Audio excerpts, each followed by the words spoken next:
with the opening and stuff. So, hey everybody, this is Bill Sparks from Gilead Ministries, and I am absolutely pleased to have a couple of friends with me this evening. I've been doing some opportunities to speak to some of my friends who have had cancer and to share their journey so you can understand what it's like to go through what they're going through, or maybe find some encouragement because you're going through it currently as well. So I just want to start real quick by introducing Eric and Kellie Fields, who have joined me tonight. And so I'm going to just start, Eric, with tell us first off what began to happen so you knew that there was something you needed to see a doctor about and how that transpired to the cancer diagnosis. I was working, worked 12-hour shifts. I began to get a lot more tired than normal, sleeping a lot more, no energy. And then while working, I would start getting pains in my lower right side. The pains kind of persisted with some pushing from my wife, Kellie, and my sister.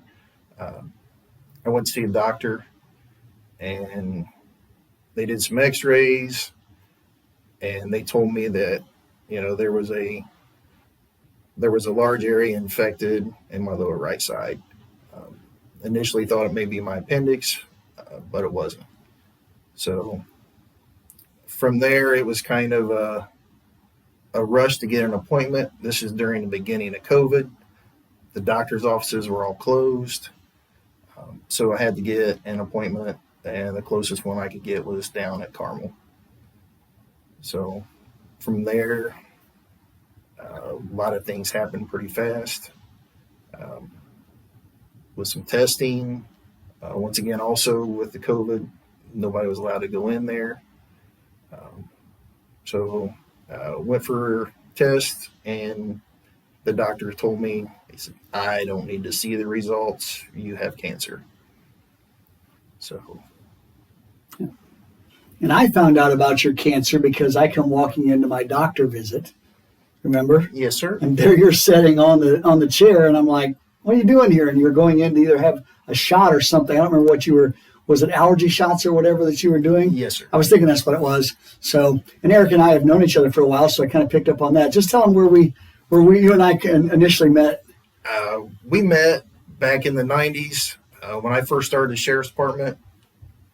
Bill was a chaplain at the sheriff's department. So Bill and I had a lot of good conversations back in the 90s and got to know each other pretty well. Yeah, opportunities to hang out at the jail. I tell everybody I did 9 years in jail, and they look at me and I go, as a chaplain. So, kind of give that pause, and you could probably use that same line sometime, I'm sure. Absolutely. Absolutely. So you find out about the cancer. What's some of the first things that go through your mind that this doctor says is cancer? I think everybody wants to know, am I going to live? Am I going to die? How long do I have? For being with the job I have, it's what is my next plan? The unknown is terrible. I've always been the guy that I have to have an out. I have to know exactly what's going on. And most of the time I'm the one making the plans. To have that completely out of my realm was not comfortable at all. Yeah. So, Kellie, what's some of your first thoughts then as you find out that he has cancer? I remember thinking that the first thing is well, as him, we got to have a plan. And the alternative is not an option. We're going to do whatever it takes because we're going to get through this together. It's a team effort. And I remember having a lot of friends that wanted to help us and kept saying, what do you want me to do? And I had some friends that said, and family that wanted to make shirts, that some of the proceeds would go to him and to help this. And then there was a deputy that wanted to make bracelets and a couple of them. And I was like, Eric, I said, how do you feel about this? And of course he says, I don't want people to feel sorry for me. I don't know. And I said, Eric, you've got to give them a way to help you. I said, think about it. When Kevin Pauley was going through it and there were shirts made, would you have bought one? He said, absolutely. I said, you've got to let people have a way to help you. It's the only way they know how. and having the control, that's the best word I can come up with, at one point, and then not having it at another, it was easy for you to feel like if I pull back away from this, I won't be the center of attention. I'll just do what I got to do, and nobody would feel sorry for me, basically. Yes, kind of fly under the radar. Yeah. Yep. So find out it's cancer, go through all the emotions, the ups and downs.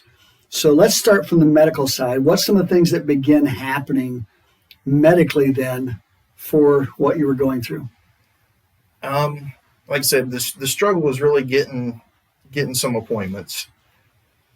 I scheduled things as quickly as I could, but a lot of people just weren't seeing patients. So with that, I did get in touch with the surgeon down there close to the Carmel Hospital, and he actually recommended an oncologist down there. The oncologists, they were pretty swamped because they were some of the few that were taking patients at the time. So we got the appointment scheduled pretty quick for the surgery and an initial assessment for the cancer. So we had the surgery within 2 weeks of first being diagnosed. Spent about a week in the hospital.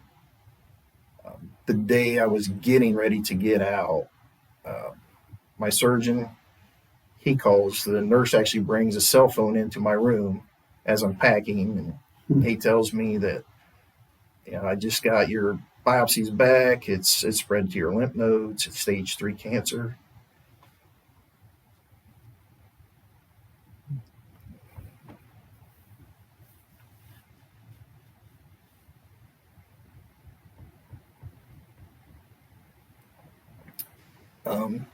And told me to get a hold of the oncologist on my way home to get treatment scheduled.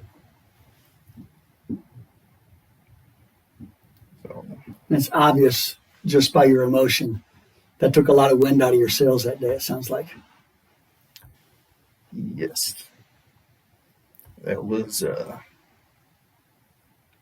that added back in the fact of the unknown.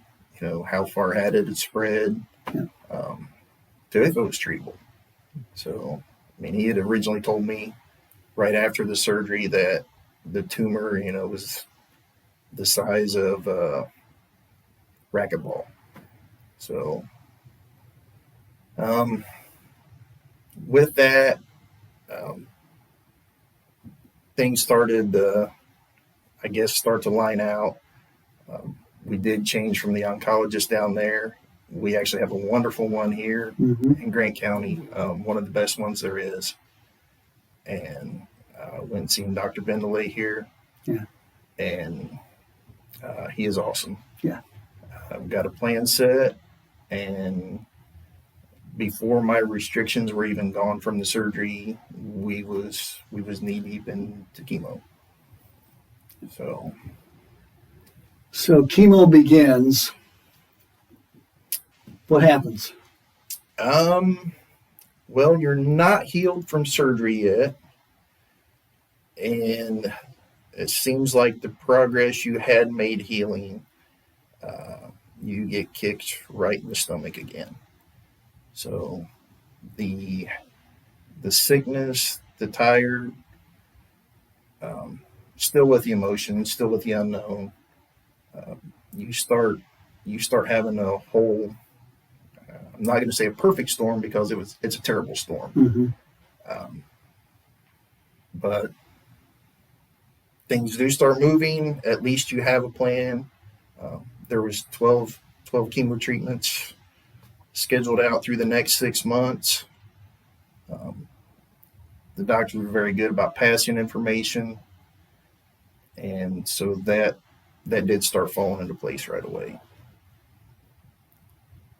So the chemo, from our conversations previously, the chemo just drug you basically almost to the bottom.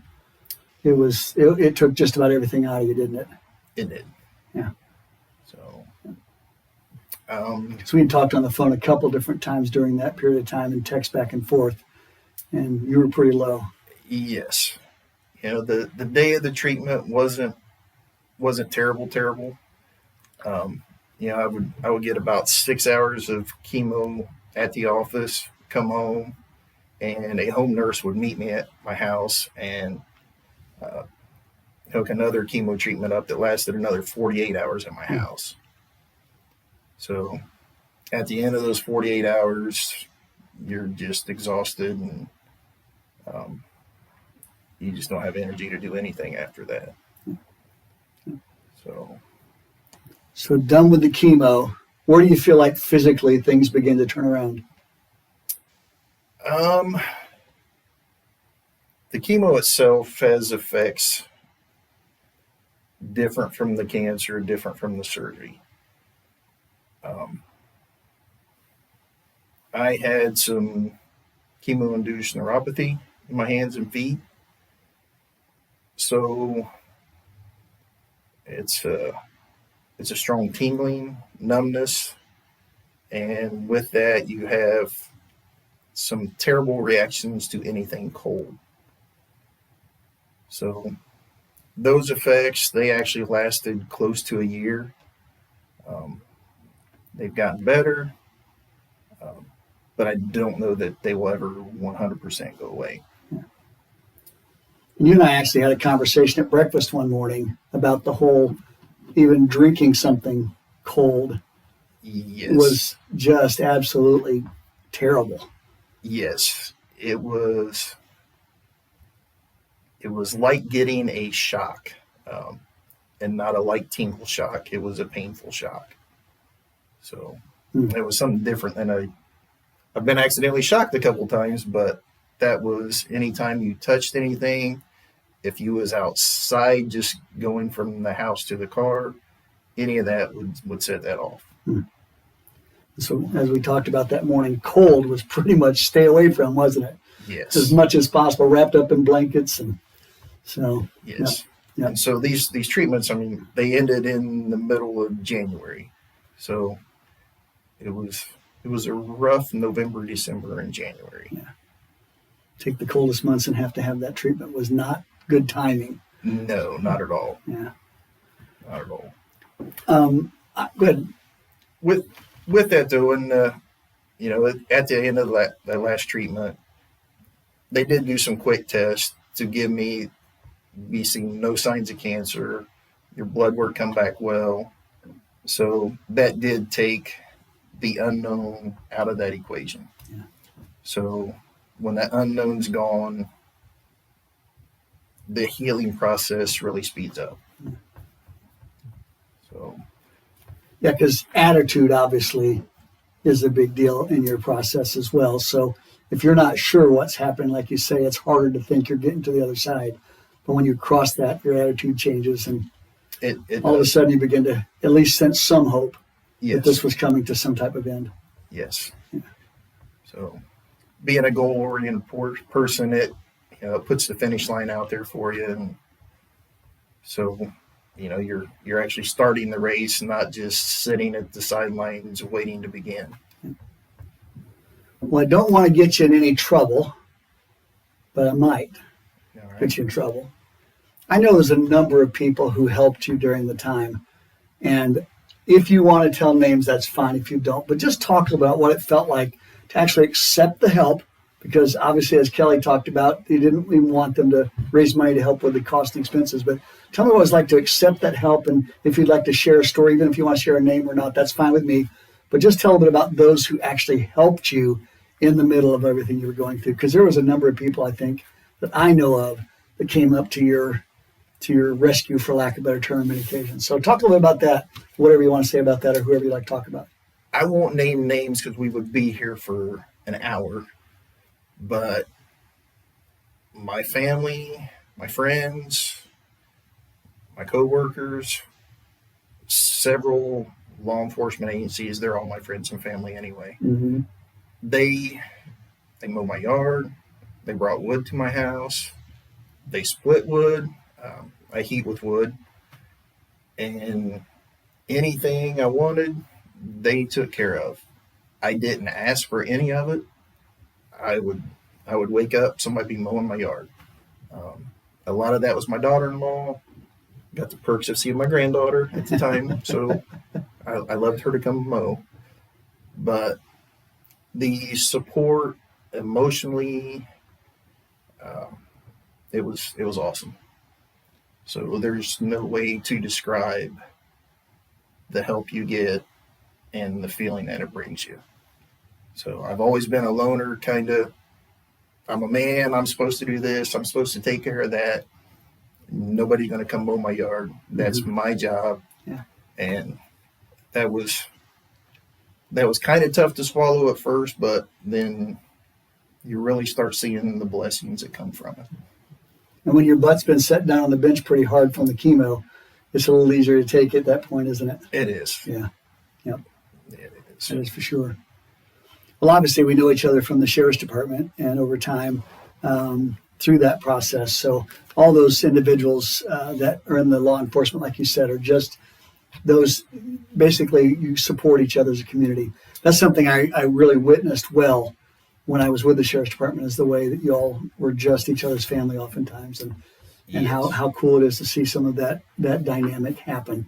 So very, very thankful. I would say thank you to each and every person that helped along the way as well, because I got to see some of the benefits that Eric received as he would tell me what was going on, and we would text back and forth, or I would call him and talk to him. And then, like I say, when he kind of got well enough to come, we had breakfast together a couple of times. And so just an opportunity to say thank you to each and every person that helped him through that process. That's pretty cool.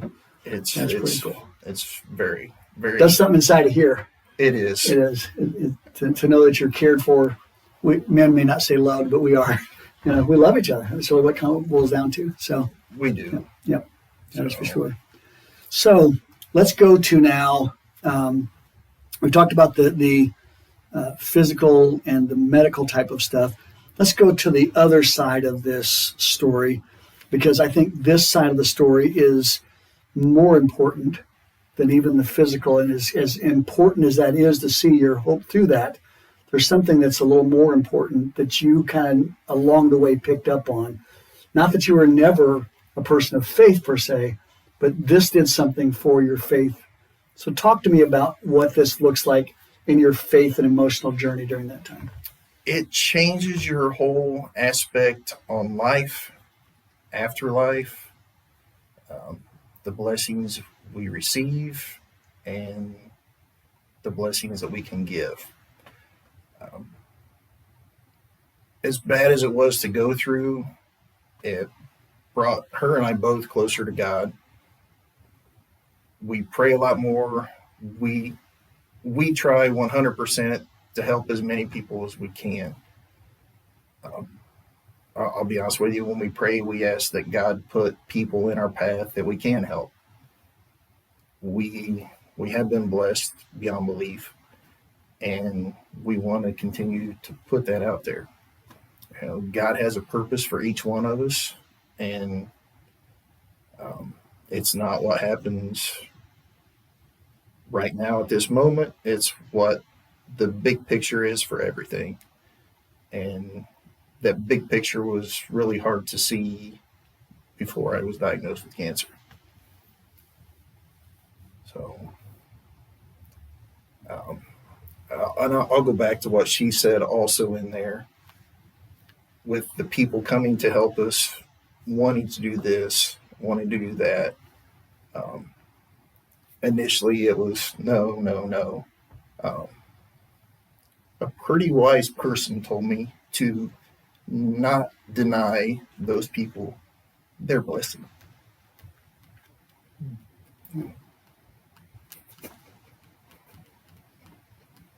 I will say also, to sit back and watch someone you love go through something so horrific, sometimes you don't know how to help them.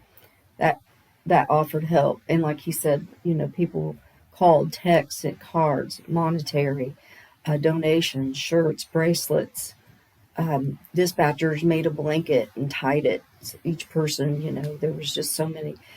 We had dinners provided, So even when things, plan A didn't work with the surgery, then we had to move to plan B and we had to do chemo. And it's easy to want to get depressed, but instead I had to say, you know what? Through every challenge, we've had a blessing occur. People that hardly spoke to us stepped up. People that in the family, they helped drive when I couldn't be there. I worked too. It was just overwhelming. And when you wanted to scream and get upset, it was like Jesus kept saying, you got to have faith in me because you're going to get through it. And we did. We prayed. And we've been through a lot of things. And I just can't forget how to sit back and look at everybody, how each person helped in their own way, whether it was advice, prayers, checking in. There's some people that still check in with him. And it's a blessing. Well, we definitely got a few texts between us. There's no question. Absolutely. A couple of phone calls here and there along the way. Yes. So, yep. What would you say to someone if you could look at the camera and say, hey, you're just diagnosed with cancer? What would you say to them right now, knowing what you've been through, to help encourage them or help to direct them through this process a little bit? What would you say to them? Trust in God, trust in your doctors, to make your faith stronger than ever. People are there to help. Don't deny them. Let them help because they felt helpless otherwise. And now, like you say, you're doing some giving. Yes, sir. So you know what it's like to be on the blessing side and know that if someone was to say, hey, I don't want you to do that, it's like, oh, no, let me do this for you because I want to. You know that. So it's changed how you think in so many different ways. And so you want to, I mean, we just talked ahead of time, you want to give. Yes. You've gotten so much that you want to give. Yes. Yeah. So, and I'll be out. We do a lot of things, and we try to fly under the radar a lot of times. Yep. with trying to help other people. Yep. So it's a life changer. I'm not happy that I went through it, but I'm a better man for going through it. And it's hard to imagine what we would be like if it wasn't for something like this in our lives, wouldn't it? Yes. Yeah, definitely. You know, we don't do well in ease for the most part. We do better when we're actually having to face the battle. Absolutely. That's the way. Yeah. So, do you want to plug anybody from church? I mean, do you want to tell folks where you attend or those type of things? I don't know. Do you want to plug that? And we do like going to church. Unfortunately, with her and my schedule, yep. We both work jobs that require 24 hours a day, 7 days a week coverage. Yep. So a lot of Sundays we are actually working. But when we do, we love to go to Eastview Wesleyan Church in Gas City. Yep. Pastor Mark is awesome. He is a super guy, and he has a lot of knowledge. Yeah. And he is down to earth as much as anybody can be. Well, the reason I thought I'd ask that is just because of the fact that he thinks a lot of you guys as well.